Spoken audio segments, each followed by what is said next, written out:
Hello friends, आप सबका फिर स्वागत है जेपीएससी दीपम कुमार में। आज मैं आप लोगों के समक्ष फिर से प्रस्तुत करने वाला हूँ झारखंड के भूगोल। आज इस झारखंड के भूगोल में नया टॉपिक शुरू करने वाला हूँ। उस टॉपिक का नाम है झारखंड की जलवायु। तो चलिए हम लोग देखते हैं झारखंड की जलवायु। तो झारखंड की जलवायु में ये उष्ण कटिबंधीय मानसूनी प्रकार की जलवायु पाई जाती है। और इसे उष्ण कटिबंधीय मानसूनी क्यों कहा जाता है? ये इसलिए कहा जाता है क्योंकि कर्क रेखा जो है झारखंड के बीच से होकर गुजरती है। जो कर्क रेखा है, जिसे हम लोग काल्पनिक रेखा भी कह सकते हैं, वो झारखंड के बीचों बीच होकर गुजरती है। और ये कर्क रेखा किस किस क्षेत्र से होकर गुजरती है? तो ये है नेतरहाट, किस्को और मांझी, गोला, मुरहुल सूदी, गोपालपुर, पोखनवा, गोसाईडी, झालवड्डा, पालखुदरी। मुख्यतः ये 3 प्रकार के मौसम पाए जाते हैं। तो ये कौन कौन से मौसम पाए जाते हैं? पहला है ग्रीष्म ऋतु, जिसमें मार्च से मध्यम जून तक रहती है। ये मई में सबसे गर्म रहती है। दूसरा है वर्षा ऋतु, ये मध्य जून से अक्टूबर तक रहती है। औसत इसकी 140 सेंटीमीटर है। तीसरा है शीत ऋतु, ये नवंबर से फरवरी तक रहती है। दिसंबर में सबसे ज़्यादा ठंडा पड़ता है, कभी कभी जनवरी में भी सबसे ठंडा पड़ता है। चलिए आगे देखते हैं। आगे है झारखंड के जलवायु प्रदेश। तो ये कितने हैं? 7 प्रदेश है। तो हम लोग एक एक करके देखते हैं। पहला है उत्तर या उत्तर पश्चिम क्षेत्र, जिसे महाद्वीपीय प्रकार की जलवायु पाई जाती है।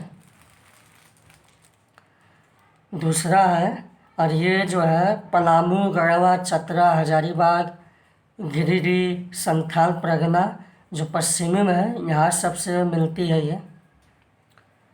दूसरा है मध्यवर्ती जलवायु क्षेत्र, यहाँ पे उप महाद्वीप प्रकार की जलवायु है, मिलती है। और लू आंधी का प्रकोप यहाँ पे रहता है।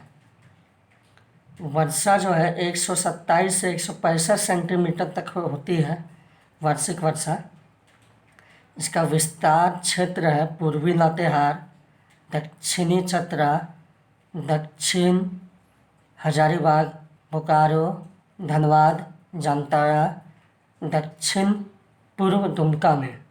तो ये सब इसका विस्तार क्षेत्र हो गया मध्यवर्ती जलवायु क्षेत्र का। चलिए हम लोग तीसरा देखते हैं। तीसरा है पूर्वी संथाल परगना जलवायु क्षेत्र।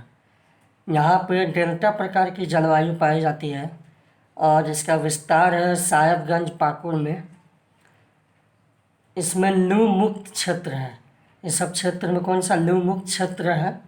और ये नॉर्वेस्टर का प्रभाव होता है। यहाँ पे नॉर्वेस्टर का प्रभाव होता है। इसका मतलब यह है कि जो बंगाल की खाड़ी में जैसा मौसम रहता है, वैसा ही साहेबगंज और पाकुड़ में भी वैसा ही मौसम रहता है। इसलिए इसे नॉर्वेस्टर का प्रभाव होता है यहाँ पे। चौथा है पूर्वी सिंहभूम जलवायु क्षेत्र। सागर, यहाँ पे सागर प्रभावित जलवायु क्षेत्र है। विस्तार यहाँ पे कहाँ कहाँ है? इसका विस्तार है पूर्वी सिंहभूम, सरायकेला, खरसावा, पश्चिमी सिंहभूम का पूर्वी भाग। नॉर्वेस्टर का प्रभाव बना रहता है यहाँ। लू और धूल भरी आंधियाँ नहीं चलती है यहाँ पर। औसत वार्षिक जो है 140 सेंटीमीटर से 152 सेंटीमीटर तक होती है। शीत यहाँ पर छोटा है, ज़्यादा ठंड नहीं पड़ता यहाँ पर। ग्रीष्म जो है महाद्वीप प्रकार की तरह गर्म होता है। चलिए हम लोग आगे देखते हैं।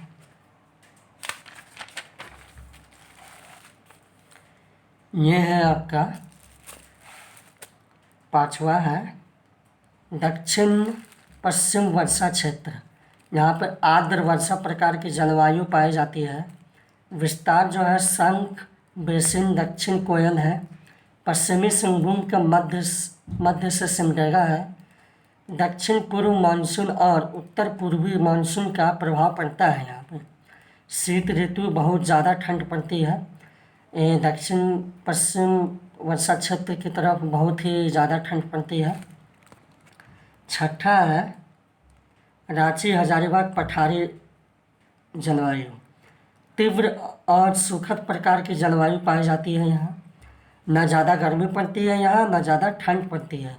ये जो है रांची हजारीबाग की जो पठारी जो क्षेत्र है, यहाँ पर न ज़्यादा गर्मी पड़ती है, न ज़्यादा ठंड पड़ती है। इसका विस्तार रांची और हजारीबाग है। सातवां है पाट क्षेत्र।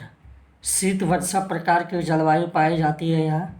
रांची के पठार से अधिक ठंडा होता है, मतलब यहाँ पर रांची पठार से अधिक ठंडा होता है। विशेषता है इसकी घनघोर बादल, तीव्र वर्षा, शीतल ग्रीष्म, शीतल शीत होती है यहाँ। और सर्वाधिक वर्षा वाला स्थान कहाँ है? नेतरहाट है। तो चलिए फ्रेंड्स, आज के लिए इतना ही, फिर अगले क्लास में शुरू करेंगे। धन्यवाद।